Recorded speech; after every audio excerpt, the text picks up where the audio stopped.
Chapter 12. Leah mumbled, "Well, I guess after you leave, Gabriella and Molly will be my only friends." Rebecca looked stricken. "You will be lonely?" Leah tousled the child's hair. "Don't worry about it. My mom will be here Thursday." She got out of bed. "Let me freshen up and then I'll read to you." Leah quickly showered and was putting on her makeup when Rebecca appeared in the bathroom doorway, shyly looking in. "May I watch?" "Sure." Rebecca had already dressed. She fluffed the skirt of her dress and settled on the edge of the tub, where she studied Leah intently with saucer-wide eyes. Why do you put paint on your face?" Leah glanced down at her. "To look pretty." "But you already look pretty." "Well, thanks, but without mascara my eyes disappear." "They do?" The child sat up straighter, squinting to examine Leah's eyes more closely. Bemused, Leah said, "I guess that doesn't make sense to you. Let's just say I put on makeup because it's my custom. Like wearing that cap on your head is yours." Rebecca seemed to accept this explanation, but when Leah turned the blow-dry on, her shoulder-length precision-cut hair, Rebecca asked, "Why do you cut your hair off?" "The Bible says hair is a woman's glory." "What does that mean?" "I don't know." Leah laughed. "I like my hair this way, and I think it looks best on me. I guess it's hard for us to understand each other's ways sometimes." Rebecca nodded and changed the subject. "My sister Sarah got married in November. She married Israel Cramondam. That's nice. Did they go on a honeymoon?" "What's a honeymoon?" Leah realized that if the Amish didn't believe in mingling with the world, it was doubtful they would indulge in this particular custom. "A kind of vacation two people take when they get married," she explained. Rebecca giggled. "Who would do their work? Who would feed the cows?" "Sorry, I forgot about those cows." "So what do an Amish couple do when they get married?" "They go around visiting people on other farms. They get to sleep over and get presents." Rebecca's face looked animated.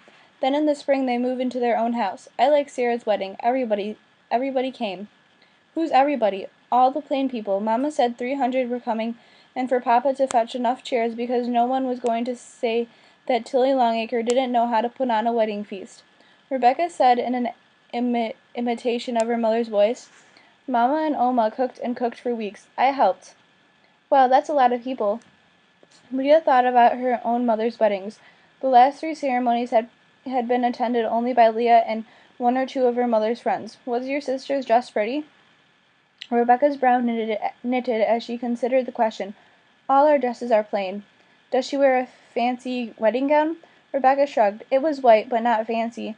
"Were there flowers?" Rebecca shook her head. Neil and Leah's mother's wedding had been small, but Leah's mother had worn an expensive dress of pale blue silk and carried an exquisite cascade of orchids and roses, and the ring Neil had slipped onto her finger had been huge and glittering. "I personally think your plain way is better," she said. Leah's approval obviously pleased Rebecca. "When I grow up and get married, will you come to my wedding?" "Could I come? I mean, since I'm not Amish?" Rebecca pondered the question. "I'll ask Ethan. He knows everything."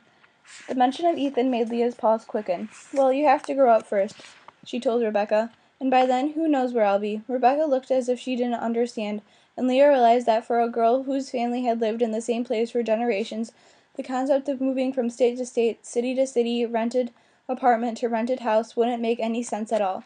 "Come on," Leah said, taking Rebecca's hand. "Let's go read your book, and I'll let you show me some more stories about angels. That way I'll be able to recognize one if I see it." Rebecca giggled.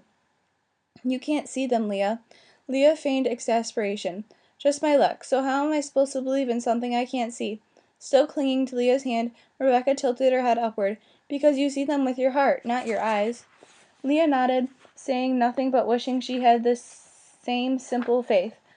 Leah found Sunday afternoon unbearably boring. She didn't want to watch TV, especially since Rebecca wasn't used to it.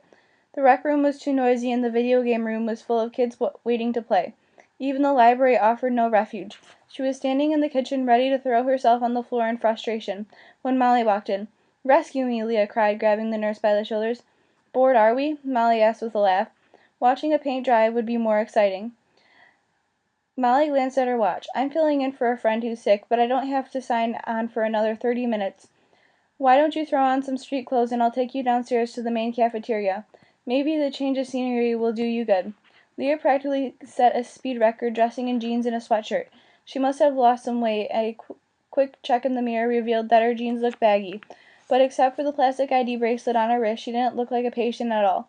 You know, she told Molly during the ride down in the elevator, I'm going to be pretty miffed if they can't find anything wrong with me after I've wasted almost a whole week in the hospital. Is your knee still sore? Yes, Leah rotated the kneecap and winced. And my back, too. Maybe it's arthritis from waiting around this place for so long. Molly chuckled. I don't think so. By tomorrow night, you'll have a diagnosis. Hang in there. They entered the cafeteria, a spacious, carpeted room with banks of floor-to-ceiling windows. Outside, the weather looked raw and blustery, with flurries of snow swirling wildly. Leah shivered, missing the sun-drenched Texas weather. This place makes the best cake. They call it chocolate decadence, and believe me, it is, Molly said. Want to try a piece? Is that a trick question? You bet I do. Molly went to the dessert area of the food bar and returned with a plate of triple-layer chocolate cake, studded with white chocolate chunks, slathed with chocolate icing and drizzled with dark chocolate syrup. She also carried an extra plate and 2 forks. The cake tasted so good. Leah savored each rich bite with a sigh. Feel better? Molly asked. Much. Leah laid down her fork. If I forget to tell you later, thanks for being so nice to me. You really make me feel like a person instead of a medical dilemma. The doctors made me feel like I'm some sort of puzzle to be solved. Doctors get so focused on a patient's symptoms and medical data that they sometimes lose sight of the human element. I guess that's where nurses come in. And I'm glad you feel that I'm your friend. For me, that's an important part of nursing. Leah took another bite of cake. I was thinking the other day about what it might be like to be a nurse. I mean, everyone had to do something for a job.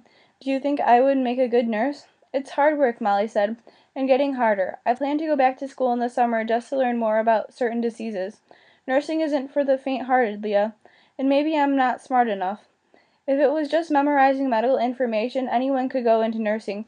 But in order to be a good nurse, you must genuinely want to take care of sick people. I've been on different rotations all over this hospital, and I'm telling you, some people are real pills.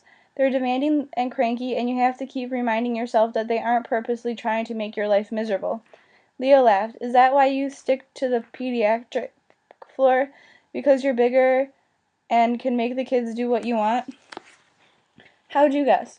Molly's eyes twinkled. Then her face softened. Actually, I'm on the petty floor because I really like the kids and hate seeing them suffer. And she took a breath. Because of Molly. Who's Molly? She was my sister. Was? She died when she was 14. More than 25 years ago. And I haven't gotten over it yet.